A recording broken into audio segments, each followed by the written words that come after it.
शक्ति जिला ले एक बड़े सनसनीखेज मामला सामने आया है। जी हाँ, जजापुर पुलिस महिला संग छेड़छाड़ और मारपीट करने वाले 2 जन आरोपी मन गिरफ्तार करे है।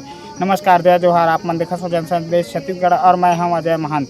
बताया जाता है कि ग्राम भोथीडी के एक महिला थाना पहुँच के रिपोर्ट दर्ज कराई से कि गाँव के नागेश्वर चंद्रा और अमोल सिंह कंवर मोटरसाइकिल ले ओला घर छोड़ के बहाना बना के अपन संग ले गए। इस पीड़िता के अनुसार आरोपी मन ओला गाँव के भाठा बाड़ी लेके जाके जबरदस्ती छेड़छाड़ करे के प्रयास कर इस महिला के विरोध करे पर ओला हाथ मुक्का ले मारपीट घलो करी से, जेकर से थी महिला के हाथ में चोट घलो आई से। पीड़िता बचाव बचाव करके चिल्लावत रही, फिर आरोपी मन डरा धमका के ओला चुप करा के प्रयास करिस। यही बीच महिला के पति अपन दोस्त संग खोजत खोजत वहाँ पहुँचिस ता आरोपी मन मौका देख के भाग निकलिस।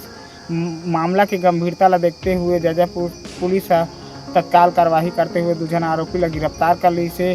पुलिस आरोपी मन ऊपर भारतीय न्याय संहिता के कई गंभीर धारा सहित अनुसूचित जनजाति अत्याचार निवारण अधिनियम के तहत अपराध दर्ज करे हवे। पुलिस के अनुसार आरोपी नागेश्वर चंद्रा और अमोल सिंह कंवर ग्राम भोथीडी के रहैया में जेन मन ला न्यायिक रिमांड में भेज दे गए हवे।